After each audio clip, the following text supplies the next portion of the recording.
All right, Shalom.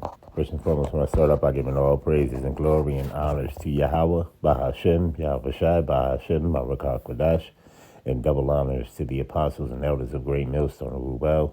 Peace and blessings and salutations to the hopeful elect, the Bayath Awadah, the house of David. So we're just going to go right into this here, right into the scripture, right? In 2nd Ezra, the 16th chapter.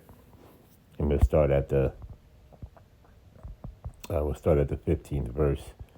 The 18th verse, Salakia. It says, the beginning of sorrows and great mourning is the beginning of famine and great death, the beginning of wars, and the power shall stand in fear, and the beginning of evils, and what shall I do when these evils shall come? Behold, famine and plague and tribulation and anguish are sent as scourges for amendment. It says, but for all these things they shall not turn from their wickedness, nor be always mindful of the scourges. Behold, vesicles, right, which is food, right, shall be so good cheap upon earth that they shall think themselves to be in a good case.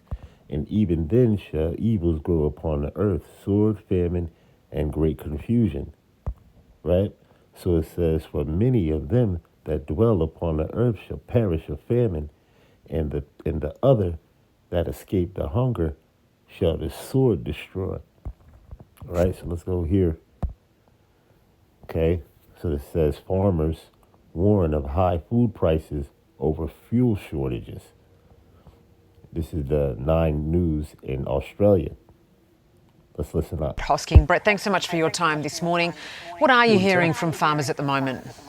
Yeah, it's been tough just getting those deliveries. So once, you used to sort of plan a week ahead for your fuel delivery, farmers are now being asked to plan a month or more ahead.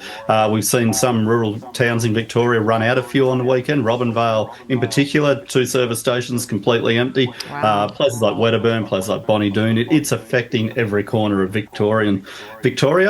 We need to get the fuel out of our metropolitan areas into those rural communities where it's needed to grow your food and fibre, where it's needed to get kids to school, where it's needed to get families to work.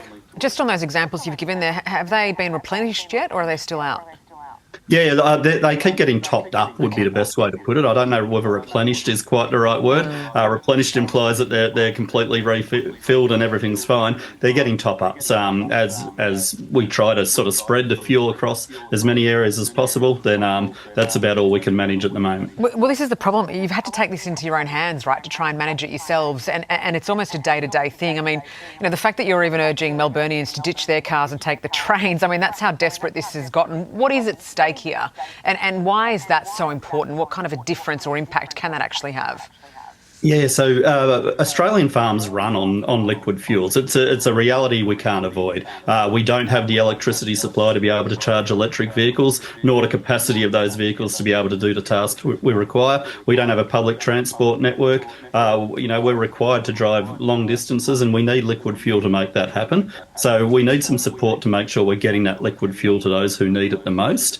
And it's a shared responsibility, really. I mean, those who have the choice, whether you're in Melbourne, whether you're in regional cities in Victoria, if you can use public transport, do it. And you know what? And government could get on board too, and they could make it free. They could add extra services so we're not jammed in like sardines and that sort of thing. And we said this with the closing of the Strait of Hormuz, that that prices were gonna go high up, man. All right, food prices are gonna rise. The fuel prices are gonna rise.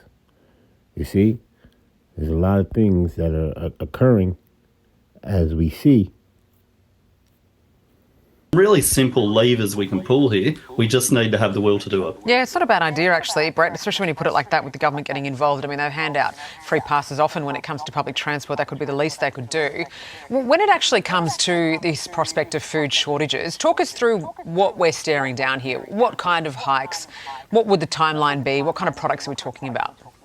So the challenge with farming is that it's not always about perfect timing. It's about perfect opportunity. So when the rain falls, you need to respond. And the reality is, if I say, oh, I can't respond now, I've got to wait a month for my fuel to arrive, then you miss that window, you miss that opportunity. Yeah. So right now we've got a little bit of rain falling out here.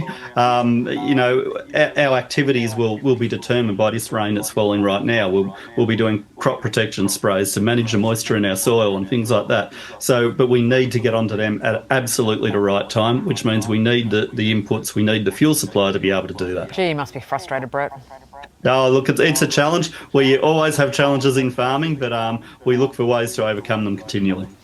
Thank you so much, Brett. You've really painted a good picture for us there. Incredible insight. And let's hope that, those in the city can help in any way we can, mate. Appreciate your time. Well, farmers are this morning warning Australians will face higher food prices despite the federal government releasing fuel from our domestic reserves. Opposition leader Angus Taylor joins me now live from Albury in New South Wales, where the fuel is expensive. I was there just a couple of weeks ago. Angus, good morning to you. So heading towards $3 a litre in some parts of the country, if farmers can get it at that, what a complete and utter balls up. It absolutely is, Carl. We heard last Tuesday there was no problem. It was all tickety-boo. By Thursday, it was a national crisis. The truth is that Chris Bowen, the minister, was not across this, didn't understand what was going on, was forcing one of our refineries to export their fuel because of his emissions obsession. And so we are faced with serious fuel insecurity. We need to get that refinery fuel back into Australia. We need to make sure that we've got fuel moving through to farmers, to truckers, and we know planting season's about to start here in this area. If we don't get crops planted, there's no food. It's really simple, Carl. Would you go as far to start rationing now until we're guaranteed supplies? Well, what's needed is to move the fuel through the supply chain as quickly as possible. And when we had a challenge with AdBlue back in 2021, you'll remember that, we had access to where all the stocks were, and we were helping and working with the companies to move that through to who needed it. That's what needs to happen as quickly as possible. We've got a refinery that's been exporting its fuel because of this minister's emissions obsession. This is crazy stuff in these circumstances. You're 100% right. That fuel needs to go to Australians. We just need to get that fuel out there, right? So if there's not an issue with actually having the fuel. So I was thinking last night, look, the Australian Defence Force uses a mix of specialised land-based fuel tankers and support operations. I mean, I don't know if we've thought of this, but would you support those being utilised to get fuel to farmers or to at least closer to farmers? Well, these are the sorts of options that we need to consider. Obviously, our Defence Force needs to have. Yeah, so the fuel is very important because you need it to cultivate, right, and use the machinery to cultivate the crops and things of that nature to produce the food. And prices are going to go sky high because of the fuel and them not being able to produce the products at a rate that they're supposed to produce. You see, so these things all fall hand in hand together. Okay. Their fuel security, but these are the options that need to be considered. But you can't consider it if you don't realise there's a problem.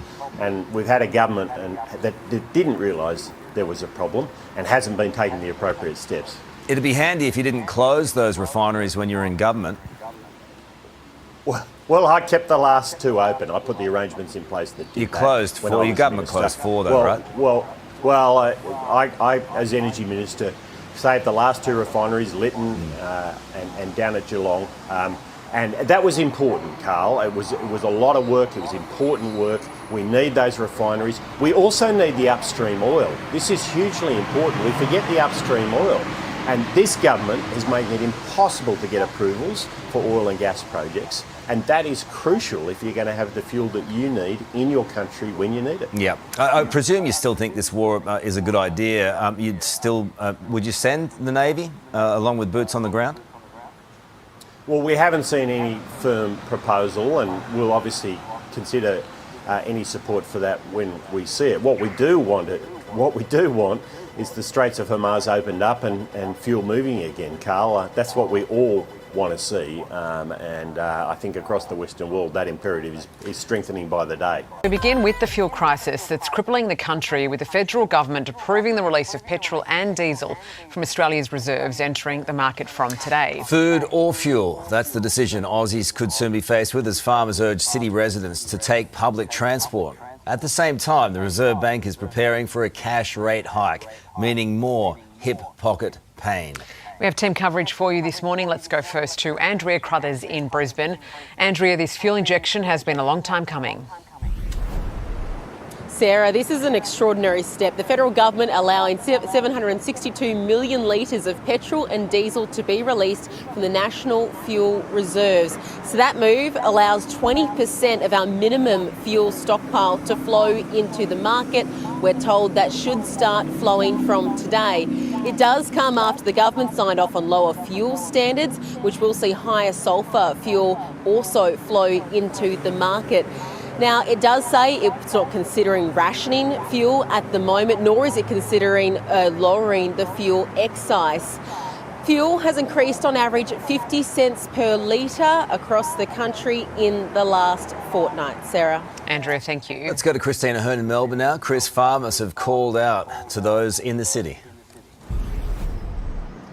Carl, the Victorian Farmers Federation says Melburnians have a clear choice to make, that is between food and fuel. President Brett Hosking is urging Melburnians to ditch the car, leave it at home and catch the train or tram where possible to conserve fuel. He says otherwise we are facing food shortages and soaring grocery bills. He says farm fuel is not a choice, and an empty tank at the wrong time could mean a farmer loses an entire crop. He says rural communities are doing their bit. They're consolidating loads, they're sharing freight to try and conserve fuel, but now it's up to city dwellers to do their...